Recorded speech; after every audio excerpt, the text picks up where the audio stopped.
আসসালামু আলাইকুম। প্রিয় দর্শক, আপনারা জানেন যে বিভিন্ন সময় মুভিতে দেখেছেন যে ত্রিভুজ প্রেমের কাহিনী। ত্রিভুজ প্রেম কিন্তু ম্যাক্সিমাম ক্ষেত্রেই দেখা যাচ্ছে, মুভিতে বিশেষ করে দেখবেন আপনি, এর অন্তিম পরিণতি কিন্তু ট্র্যাজেডি। ট্র্যাজেডি মানে এর কোনো আসলে সাফল্যের কোনো ইতিহাস সম্ভব না। আসলে ত্রিভুজ প্রেম তো তিনজনের মধ্যে কীভাবে আপনি একটা সফল সমাপ্তি ঘটাবেন। তো আমাদের রাজনীতিতেও আমরা বিগত আওয়ামী লীগ সরকারের পতনের পর, মানে গত বছরের অগাস্টে আমরা একটা ত্রিভুজ প্রেম দেখেছিলাম। সেই ত্রিভুজ প্রেমটা কী ছিল? বিএনপি, অন্তর্বর্তীকালীন সরকার এবং জামাত, এই তিনজনের একটা ত্রিভুজ প্রেম। তিনজনে মিলে দেশে একটা সংস্কার করবেন, দেশ থেকে স্বৈরাচার হটানোর জন্য অথবা ফ্যাসিবাদ মুক্ত করার জন্য সংস্কার করবেন, যাতে নাকি আগামীতে কেউ ফ্যাসিবাদী না হয়ে উঠতে পারে, সেই প্রচেষ্টায় লেগেছেন। এটা ভালো প্রস্তাব ছিল, আমি নিজেও চেয়েছিলাম যে এমন একটা কিছু হোক যাতে নাকি ফ্যাসিবাদের আবার পুনরুত্থান না হতে পারে। এবং সেটা করতে গিয়ে তারা যেটা করেছেন যে এই ত্রিভুজ প্রেমের পরিণতিতে আওয়ামী লীগের কার্যক্রমকে নিষিদ্ধ করা হয়েছে। তো এখন তো মধুরেন সমাপ্যায়ত যেটা বলা হয় আর কি, যে একটা মানে খুবই মধুর মিলন ঘটবে, কিন্তু সেটা ঘটেনি। রাজনীতির কবলে পড়ে এই ত্রিভুজ প্রেম এখন ত্রিমুখী সংঘাতে রূপ নিয়েছে। আমি বলছি যে সংস্কারের কথা বলা হয়েছিল, সেই সংস্কার যখন একটা অন্তিম পরিণতির দিকে যাচ্ছে, মানে শেষ হবে যখন, এবং সেই সংস্কারের শেষ যে প্রস্তাবটা তারা দিল সরকারের কাছে, এই জাতীয় ঐক্যমত্য কমিশন, ওটা দেখার পর বিএনপির পক্ষ থেকে সরাসরি বলা হলো যে আমাদের সঙ্গে প্রতারণা করা হয়েছে। তো প্রতারণা হলো কেন? দুদিন আগে তো আপনারা সিগনেচার করে আসলেন, তো প্রতারণা কেন? এবং বিএনপির বক্তব্যটা হলো, আমরা যা সিগনেচার করেছি এখন এই প্রস্তাবে আমরা তা পাচ্ছি না। আমরা যেভাবে সিগনেচার করেছি প্রস্তাবে সেটা নাই, উল্লেখ নাই। মানে এটা হলো অনেকটা এরকম আর কি, যে ওই বিয়ের অনুষ্ঠান দেখেন না, আলোচনা হয় কাবিন কত টাকা হবে, কী কী গহনা দেবে, কী কী করবে না, দেওয়া নেওয়ার একটা হিসাব হয়। তারপরে বিয়ে যখন পড়াতে যায় তখন দেখা যায় ওই গহনাগুলো আসে না, যে সমস্ত গহনা দেওয়ার কথা ছিল তার কিছুই দেয়নি, অথবা দিলে হয়তো ইমিটেশন দিয়েছে, অথবা দেয়নি। তো এটা নাকি ঝামেলা হবে না, সেই ঝামেলা হয়েছে। আরও বড় ঝামেলা হলো, বলা হয়েছিল কাবিন হবে মনে করেন 20 লাখ টাকা, কারণ কাবিন হয়ে গেছে 2 লাখ টাকা।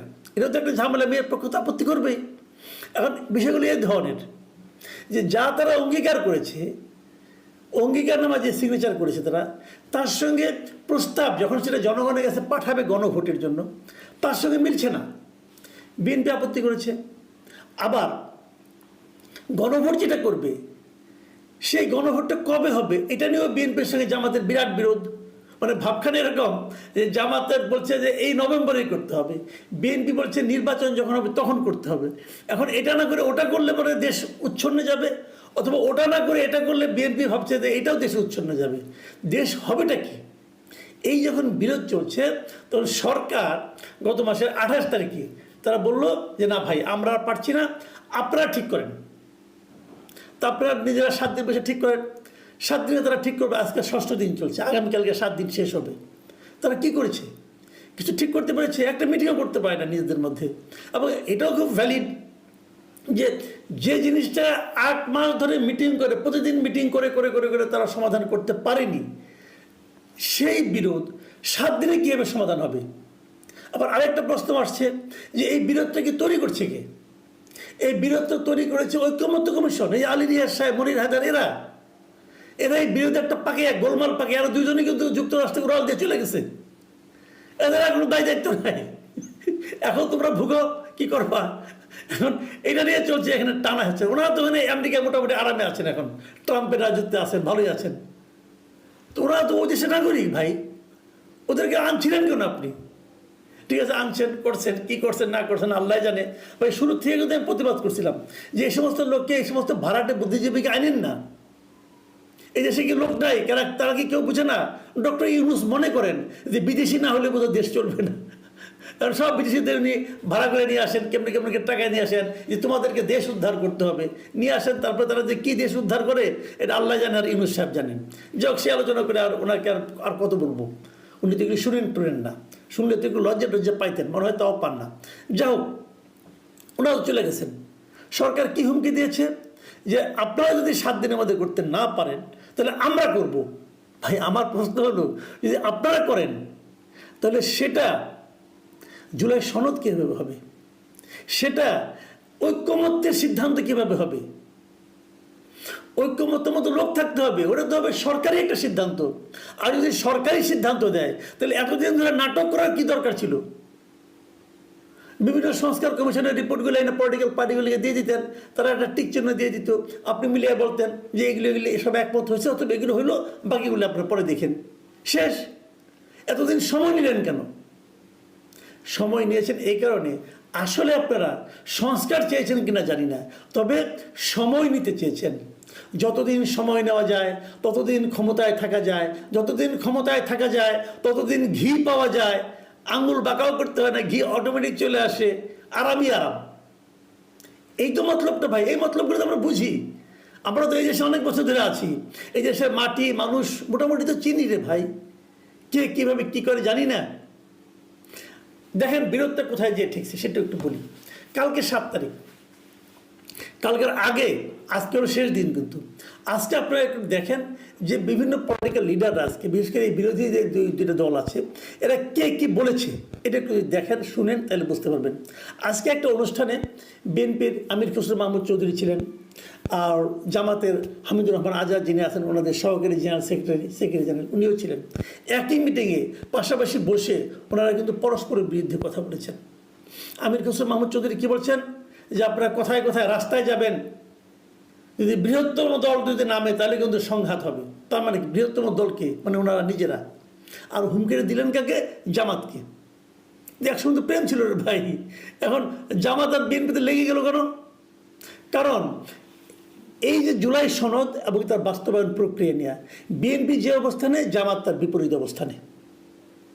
জামাত বলছে এইভাবেই হবে, জামাত বলছে যে এই নভেম্বরের মধ্যে গণভোট হতে হবে, বিএনপি বলছে গণভোট হবে নির্বাচনের দিন, এত আগে না।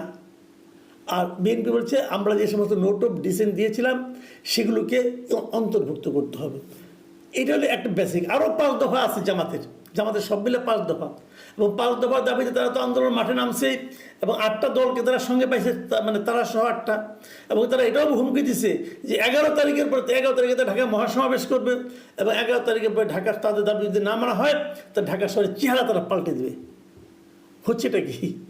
আবার জামাত কি বলেছে যে আপনাদের সঙ্গে কি আলোচনা করবো, আমাদের লিডার তো আপনার গত বৃহস্পতিবার আপনাদের মহাসচিবকে ফোন করেছিল। হ্যাঁ করেছিল, তাহের সাহেব ফোন করেছিল মির্জা ফখরুল ইসলাম আলমগীরকে, আসেন মিটিং করি।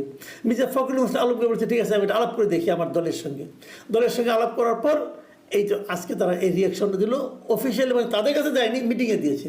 কীরকমভাবে দিয়েছে শুনেন। সেই মিটিংয়ে আজকে একটা মিটিংয়ে ছিলেন আপনার সালাউদ্দিন আহমেদ সাহেব, ওনাদের স্থায়ী কমিটির সদস্য। সালাউদ্দিন আহমেদ সাহেব 2-3টা কথা বলেছেন।